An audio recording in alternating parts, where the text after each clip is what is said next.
So இப்போ வந்து election நெருங்கிட்டு இருக்கிற டைம்ல எல்லாருக்கும் ஒரு தொகுதின்னு ஒதுக்கிட்டு இருந்தாங்க தாவேக்கையில. சரி, விஜய் அவர்கள் வந்து இந்த மாவட்டத்துல நிப்பாங்க அப்படின்னு சொல்லி நிறைய விஷயங்கள் வந்துட்டு இருந்துச்சு. திடீர்னு இப்போ பெரம்பூர் அப்படின்னு சொல்லி அறிவிச்சிருக்காங்களே சார். அறிவிக்கல யார் ஐ மீன் பெரம்பூர் அது அப்படின்ற யாராவது கதை விடுறதுமா? எலெக்ஷன்லேயே நிற்க மாட்டாப்லம்மா விஜய். இதை நான் 6 மாசமா இப்போ வருஷக்கணக்காக சொல்லிட்டு கட்சி இப்போ 2ஆம் ஆண்டு துவக்கத்துலேயே நான் தான் சொன்னேன். எலெக்ஷனில் விஜய் நிற்கிறது 90% சாத்தியம் கிடையாது. புரியுதா? விஜய் அந்த மனநிலையே கிடையாது. ஏன்னா ஜெயிக்க போகிறது இல்லைன்னு விஜய்க்கு தெரியும். ஒரு மிரட்டல் தான் இது. நம்மளை டெஸ்ட் பண்ணுறதுக்கு என்னன்றதுக்காக தான் இப்போ தேர்தலுக்கே வராங்க. புரியுதா உங்களுக்கு? அதனால் யாரோடய சேராமல் அப்படியே உருட்டி ஓட்டிகிட்ருக்காங்க.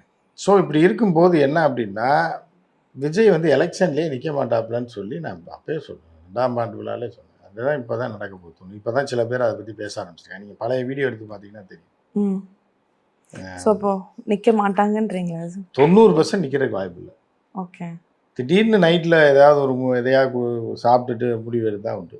ஏதோ ஒரு முடிவு எடுத்தால் வேணால் எதாவது நடக்கலாம். ஓகே. அது வந்து மிராக்கிள். சில பேர் சொல்லல மெடிக்கல் மிராக்கிள். நேற்று வரைக்கும் ஐசியூவில் இருந்தார், இப்போ எப்படி பொழைச்சாருன்னே தெரிலன்னு. அந்த மாதிரி எதாவது நடந்தாங்கன்னா விஜய் நிற்கலாமே தவிர, விஜய் வந்து கிளப்பி விடுறாங்க. பெரம்பூர் நிற்கிறாரு, நிற்கிறாரு, இருகூரில் நிற்கிறாரு அப்படின்னு சும்மா கிளப்பி விடுறாங்க. ஓகே.